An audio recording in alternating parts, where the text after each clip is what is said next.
Hello नमस्कार, आप कैसे हैं। द नॉलेज नेटवर्क में आप लोगों को फिर से स्वागत है। तो चलिए इस वीडियो के माध्यम से हम बायोलॉजी का VBI ऑब्जेक्टिव क्वेश्चन लेके आए हुए हैं, जो चैप्टर का नाम है जीवों में जनन।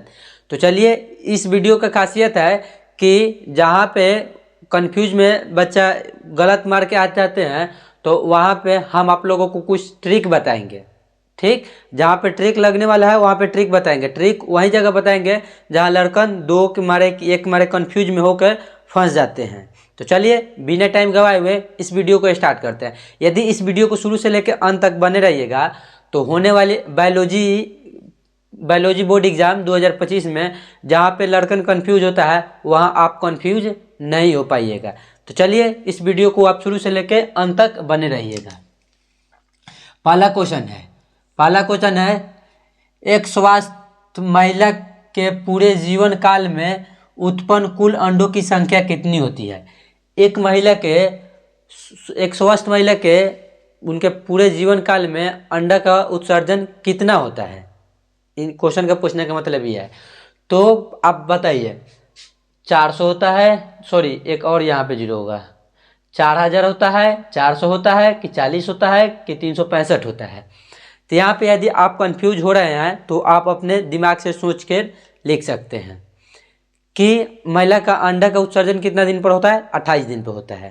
ठीक, तो उनका जीवन काल में उनका जब अंडा का उत्सर्जन 14-15 साल, लगभग 14 या 15 साल के बाद से उत्पन्न होता है तो कितना वर्ष तक ले होता है, तो 40 से 45 वर्ष तक ले। तो आप कभी देखिएगा कि 4000 मारे कि 40 मारे कि 400 मारे कि 365 मारे तो कंफ्यूज होइएगा। तो आप ये फार्मूला अपना लीजिएगा कि 15 वर्ष से स्टार्ट होता है, अब 45 वर्ष तक ले चलता है। हर मतलब 28 दिन पे उनका अंडा का उत्सर्जन होता है। तो इस हिसाब से इसका आंसर होगा 400। ठीक, चलिए दूसरा का क्वेश्चन के बारे में बात करेंगे।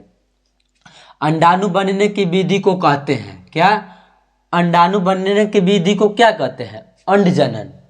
क्या अंडाणु बनने की विधि को अंडजनन कहेंगे, अंडाशय कहेंगे, अंडोत्सर्ग कहेंगे, मादा जनन कहेंगे। तो अंडा बनने की विधि को अंडजनन कहते हैं और शुक्राणु बनने की विधि को शुक्र जनन कहते हैं। ठीक, उसके बाद क्वेश्चन नंबर 3, अलैंगिक जनन में कितने जीव भाग लेते हैं। देखिए यहाँ पे देखिए, ये हम उस बच्चों के लिए ट्रिक बता रहे हैं जो कंफ्यूज हो जाते हैं। जो कंफ्यूज नहीं है वो तो आराम से आप मार दीजिएगा। देखिए यहाँ होता है अलैंगिक जनन में, देखिए अलैंगिक में कितने जीव भाग लेते हैं, तो अलैंगिक में एक जीव भाग लेते हैं। तो कभी कभी बच्चा 2 मार के आ जाता है। देखिए इसको याद करने की ट्रिक क्या है, तो इसके याद करने की ट्रिक है, देखिए अलैंगिक लिखिएगा तो सबसे ज़्यादा अक्षर किस में आता है, अलैंगिक में एगो अ एक्स्ट्रा लग जाता है तो उसमें 4 वर्ड हो गया। तो जिसमें 4 वर्ड होगा उसका आंसर 1 होगा, यानी कि उसमें एक जीव भाग लेता है। तो इसका सही आंसर 1 ही होगा। ठीक, तो ये उस बच्चों के लिए ट्रिक है जो कभी भूल जाते हैं, तो उसके लिए है, आप कभी नहीं भूल पाइएगा। अलैंगिक में एक जीव भाग लेते हैं, अलैंगिक में 2 जीव भाग लेते हैं। ठीक, उसके बाद क्वेश्चन नंबर 4, पौधे में अलैंगिक जनन किस विधि के द्वारा हो सकता है। पौधे में अलैंगिक जनन किस विधि के द्वारा हो सकता है। मुकुलन के द्वारा हो सकता है, विखंडन के द्वारा हो सकता है, विभाजन के द्वारा हो सकता है, यानी कि सभी के द्वारा।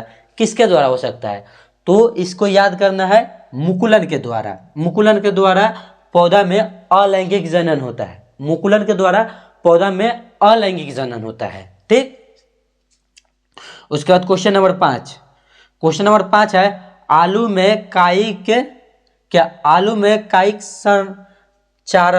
कायिक संचारण किसके द्वारा होता है। आलू में जो कायिक संचारण होता है वो किसके द्वारा होता है। ठीक, तो पत्ती के द्वारा होता है, स्तंभ के द्वारा होता है, जड़ के द्वारा होता है या बीज के द्वारा होता है। तो इसका सही आंसर है जड़। इसका सही आंसर है जड़। आलू में कायिक संचारण जड़ के द्वारा होता है।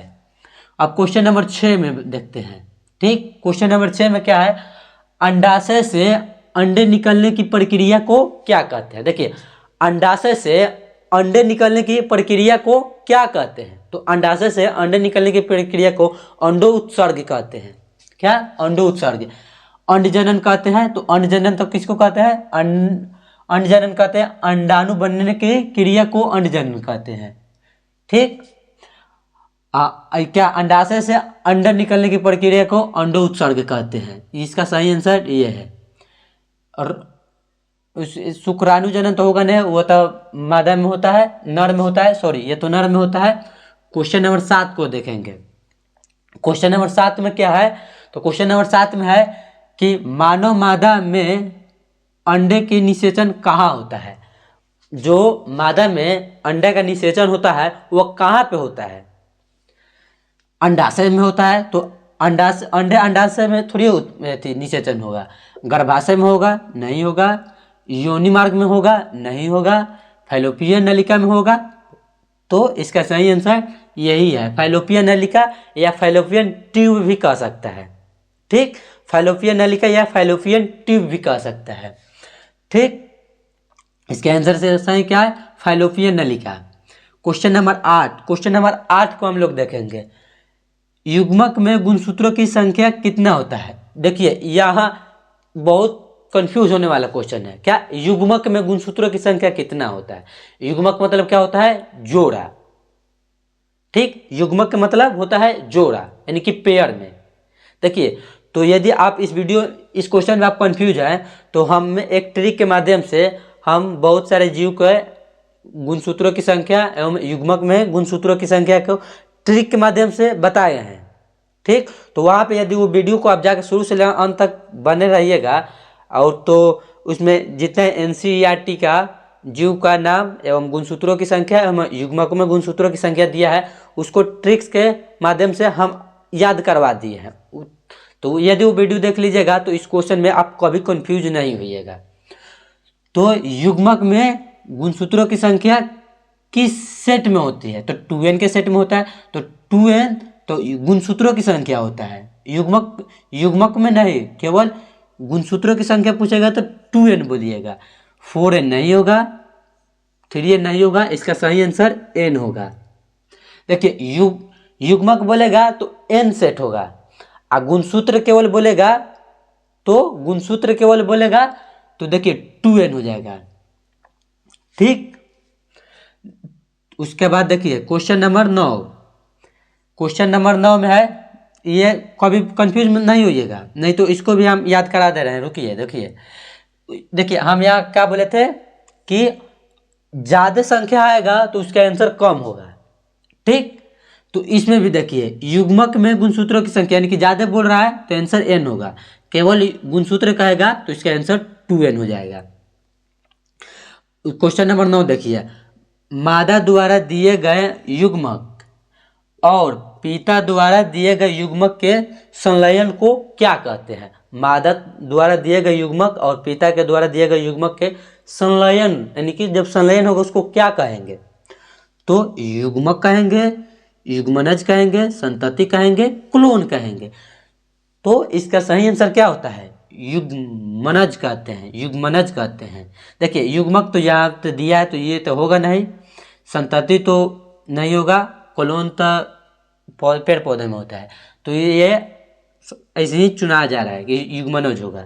और क्वेश्चन नंबर लास्ट देखिए, वो वीडियो देख लीजिएगा तो ऐसा क्वेश्चन आपको किसी भी फॉर्मेट में देगा, कोई भी जीव का नाम देगा तो आप उस क्वेश्चन को भूलिएगा नहीं, आप उससे आसानी से मार दीजिएगा, जिसका डिस्क्रिप्शन में लिंक शेयर किया गया है, तो आप जाकर देख लीजिए। देखिए, प्याज में गुणसूत्रों की संख्या का देखिए, युग्मक में गुणसूत्रों की संख्या पूछा है, यानी कि किस फॉर्मेट में पूछा है? 2n के फॉर्मेट में पूछा है।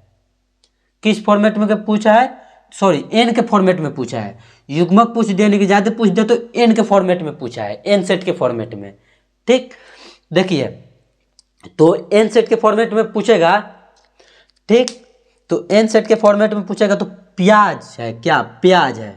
तो प्याज में देखिएगा उसको कितने लेयर होता है। देखिए, मान लीजिए कि प्याज में 16-17 लेयर हो, सॉरी 16-17 नहीं, ज़्यादा से ज़्यादा 6 या 7 लेयर होता है ना, कवर मिलाकर। तो देखिए, आप अपने गांव घर में 6-7 कपड़ा पहन लीजिएगा तो आदमी बोलेगा कि साला के 32 गो कपड़ा पहन ले है, का 32 गो कपड़ा पहनले है। कुल कितना बनल है? 32 गो पहनले है। देखिए 5-6 पहनिएगा तो आदमी, हम लोग के घर परिवार के आदमी क्या कहेगा कि 32 गो कपड़ा पहनले है।